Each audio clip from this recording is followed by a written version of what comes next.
Hi, I'm Kimberly, and welcome to As I've Seen It. I was still living in New York, in Manhattan, in the summer of 2008, just before the stock market went kablooey. And that summer we were overrun with Brits because the pound was the equivalent of $2. So it was a half price fire sale. Brits all over Manhattan buying up all the electronics they could get their little British hands on. And after the big crash, for about 5 minutes, I thought the city, Britain's equivalent of Wall Street, was going to take over the financial world, become the world's financial leader.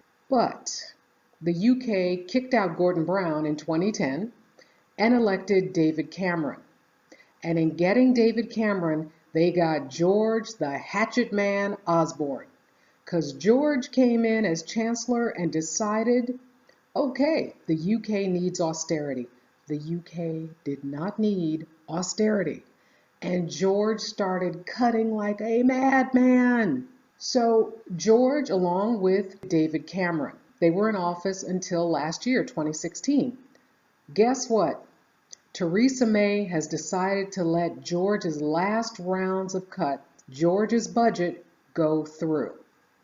Now, the problem with this is George's budget cuts lots of aid to the poorest people in Britain while giving money to the rich. Let's call it an anti-Robin Hood kind of thing. And I mean, these cuts are so bad that Madam Unelected should be called Scrooge Unelected. She's ready to send England back to a Dickensian level of poverty. We're talking about cuts to people who are already on disability benefits, and we're talking £30 a week. So if you're already only getting, say, £100 a week, that's enough to keep you from being able to eat. I have often seen the acronym JAMS in British reporting. Just about managing. That refers to people who are living just at the edge. One of the definitions I saw stated, these are people who have to decide each month which bills they're going to pay because they can't possibly pay all of them. There are millions of people in the UK who have to decide between things like buying food and keeping the heat on. And these aren't necessarily people who are unemployed.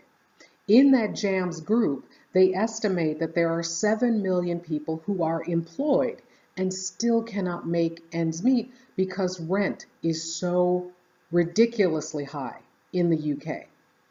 So these are the people who are going to be destroyed by George the Hatchet Man's budget, even though George the Hatchet Man is no longer in office. So this was something that Theresa May could have avoided, but she chose to maintain Osborne's budget. That's not leadership. It will harm those who are receiving housing benefit. It will harm young people. It will harm bereaved families. And Theresa May had the nerve to defend this. That's not leadership. And across the pond, her buddy Donald wants to do something similar.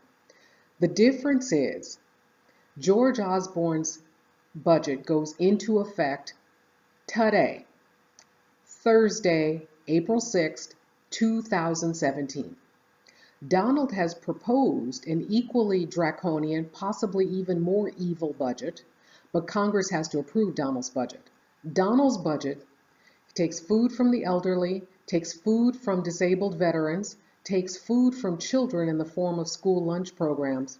Food, literally, taking food out of their mouths. And like their Tory friends across the pond, they're going to give the rich tax cuts. So what drives the mean, rotten people?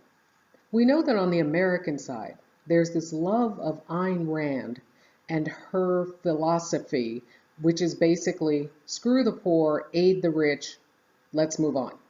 As far as I know, the Tories are not Ayn Rand fans, they just hate poor people.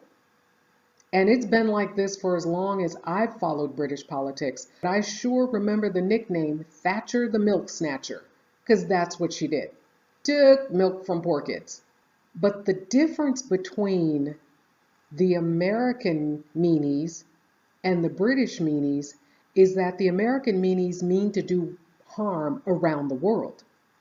You see, one of the things Donald wants to eliminate is U.S. foreign aid. U.S. foreign aid makes up about 1% of America's budget. 1%. But that 1% helps to feed people around the world. So when Donald takes food away from Americans, he's also planning to take food away from people in the Middle East and Africa and you name it.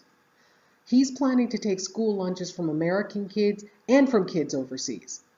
So he's planning to starve everybody who's not rich. And it's up to us to dial these people back, to smack their hands when they're trying to take money and food away from the poor and give more of it to the rich. It's up to us to stand up to them. It's up to us to decry these policies. It's up to us to fight back for those who cannot fight for themselves. Thanks for watching.